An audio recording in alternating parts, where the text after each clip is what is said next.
Hello, everyone. My guest today is Rees Vinsen. He's a CEO and founder of a company called Aduco, a customer data platform, and co-founder, CEO of Sports Cafe, a sports media network. He also consults to select brands across New Zealand and the USA. Rees, you ready to take us to the top?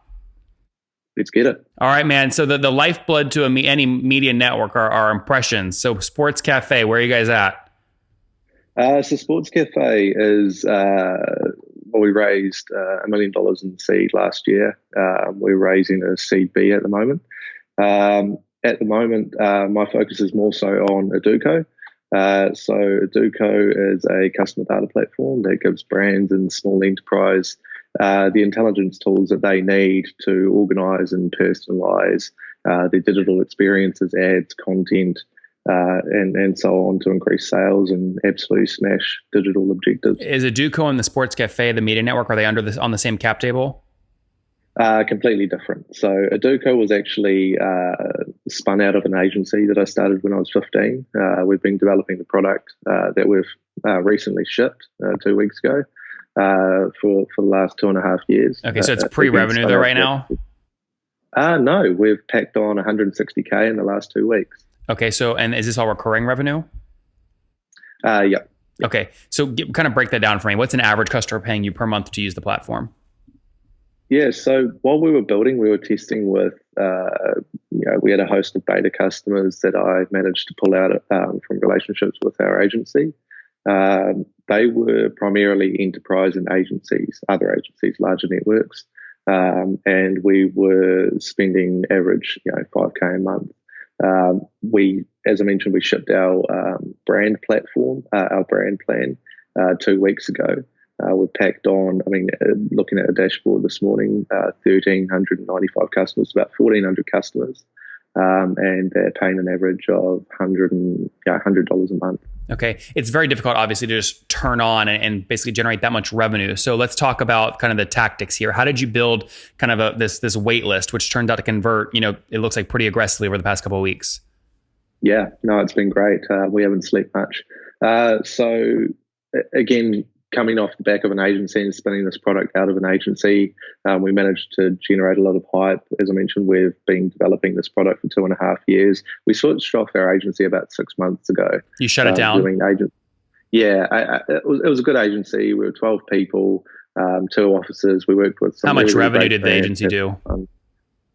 60, 70 a month. Okay, so it's like $1 million agency you shut down. Pretty much. Yeah. The prospect of what we've built here, it's multiple times that. Before you turned on the revenue on this Adu company, how much over the past 2 years did you sink into developing it? What was the total cost to get the MVP built? Yeah, entirely bootstrapped. So I've put in just shy of 300K, about 280 odd to date. Okay, and that was all used to build the MVP? Okay, very good. And then again, you launched the paid plan. It sounds like two weeks ago. How did you get thousands of people to see that pricing page, and how did you get 1,400 of them actually to convert to paid? Yeah, so we've been talking up a lot of smack over the last 2 years, and having a large group of really trusting early beta customers helped a lot.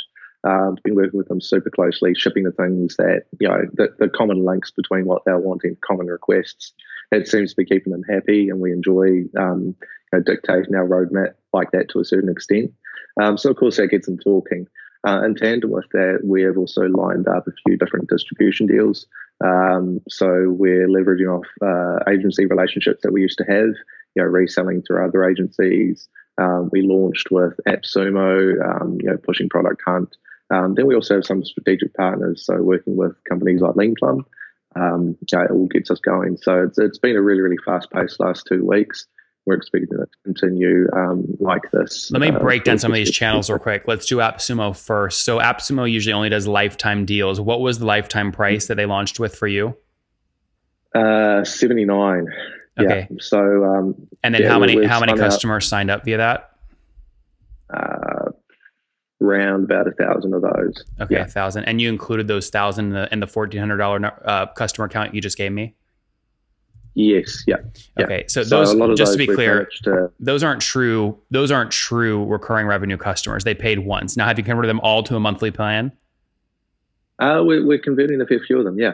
So it's going really, really well. In line with their, their lifetime deal, because we offer the capability to add on what's essentially expansion packs, so that they can add multiple accounts under each integration. So of the 1,000 paid customers you got from AppSumo that paid one time $79, how many of them have you converted to a monthly plan at $100 a month?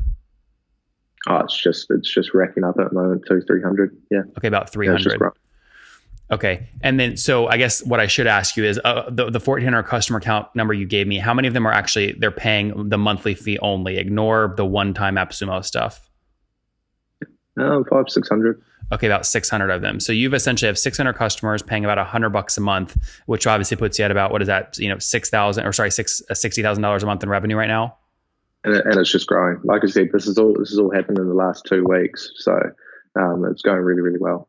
Yeah, I guess what I'm trying to split out, Reece, the reason I'm being careful here is the SaaS economics are tied to the economics long-term on a customer, right? The lifetime value. One-time sales, in my opinion, do not deserve the credit that you signing up a $100 a month account takes, because it's way harder and that's way more valuable customer. So what I'm trying to understand, when you say $150,000 the past 2 weeks, that's not $150,000 a month in recurring revenue. You basically got a $79,000 in sales from AppSumo. They keep 70%. You keep 30% of that. So call it $25,000 in cash flow to you. And then you're converting some portion of that into paid plans at $100 a month. Is that right?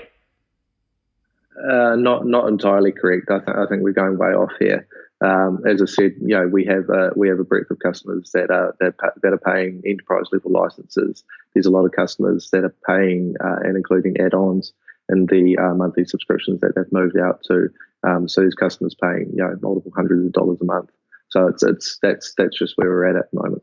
Again, what I'm trying to split out here is the AppSumo stuff. I totally understand the enterprise play, so I want to focus more on that. If you look at the actual monthly recurring revenue, right, that you currently have across your monthly paying customers, which it sounds like you said you have 600 of, is that right now at about $150,000 a month, or is it $60,000 a month? It's closing towards 150. We're hoping, yeah. Well, I mean, I get that. That's what you're hoping for, but what are you actually at? Well, yeah, that's where it's at, mate. Yep. Okay, it's at $150,000. Okay, so then you've got, those people are paying more like, on average, maybe $250 a month across 600 customers because they're doing the add-on packages, correct? Yes, you average it out, yeah. Yeah, well, that's paying a lot more. Yeah. That's what I'm doing. Yeah, I'm taking $150,000 a month divided by 600 means they're paying $250 a month or $3,000 the first year in terms of ACV. Correct. Why did you do the lifetime value deal with AppSumo? It sounds like you had no problem signing up customers yourself. Another channel, of course, bootstrapped, small team. We want to move as fast as we can. We want to find as much color on customers, where the hotspots in the market are. So it really presented a great opportunity for us to find that out quickly and at little expense. How many folks on the team today? 4.5. Okay, 4.5. And with this, well, wait, what do you mean 4.5? Contractor. Yeah. How many full-time employees? 4. Yeah. Okay. When you look at, I imagine with this number of customers signing up, there's maybe been 1 or 2 or maybe more that have actually started paying and potentially already churned or stopped paying. What's your churn rate look like so far? 8.5%. Okay. And that, do you think that's a monthly number? Yeah, it's if you average it out since we started selling our plans. Yeah. Yeah. So at 8.5% churn, obviously annualized, that means you're churning over 100% of your base each year. How do you manage and get churn lower? Well, I mean, that is largely attributed to, AppSumo, nature of what AppSumo is. Wait, hold on. What, Reece, we were just talking about this. AppSumo customers, they can't churn. They pay one time and they're done. So you don't even almost count them as customers. Yep. No. So AppSumo allows a 60-day money-back guarantee. So these customers will purchase and then they'll revoke their code. So they'll revoke their purchase. They're essentially churning and removing themselves from the platform. So that's how it's counted. Okay, so most of the churn is, okay. Ignoring the refund churn related to AppSumo, just because I think the quality of customers there is negligible. Looking at your monthly paid accounts, what's churn look like on that cohort? 2 to 3%. Okay, monthly. Yeah, that's more like you call it 36% annually, much more manageable. What do you know you have to do to get a new sign up to do in the first kind of week of signing up to drastically increase the likelihood they stick? Yeah, touch base with them. What I like to do is provide them with use cases pertinent to their company, their business, their industry. More often than not, we'll have customers touch base with us, which is absolutely great. And because we offer up this type of support and strategy, and we pair them up again with correct use cases, resources, and all the rest to help them succeed. It takes next to no time on our end, and it dramatically increases, the way that they invest themselves in the platform, and the way that they look at it as well, and the way that they look at our company and our team. Reece, tactically, when you look at the actual things they do when they log into the platform, what do they have to do? Oh, sorry. Yeah. Is it like a JavaScript embed they have to do in the first week to see value? What is the one click integration? So the way that we've built the platform by design. Typically, data aggregation platforms are hefty and quite cumbersome to set up and integrate. What we have built is the ability to one-click integrate the tools, the apps in your sales, advertising, marketing stacks. Simply, Facebook, for example, is a one-click login.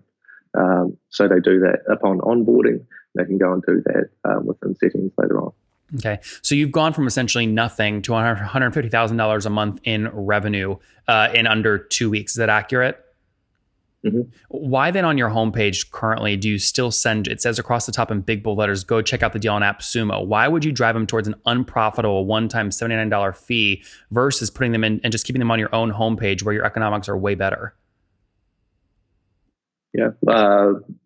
Tell you what, mate, I'm not enjoying this interview. I'm sorry. I don't know where you're sort of going with this and why you're breaking me down like this. Well, Reece, it's just a tactical question. I mean, I'm going off numbers you're giving me, and I'm trying to understand why. So you said the reason you did AppSumo. You're just making me out to look like a bit of a dumbass, and I absolutely appreciate. Well, Reece, just to be clear, first off, I'm not trying to make you look like a dumbass. I've had over 3,000 founders on. My goal is to support you. I know. Right? So, but if you did the AppSumo deal specifically to help with cash, and you're telling me now you did $150,000 in revenue, you don't have a cash problem anymore. No, like I said, we're doing the AppSumo to surface a whole lot of color. I'm sorry, mate. This is Yeah, Reece, I think we need to end the interview. Best of luck to you. I hope you do well. Take care. Thank you.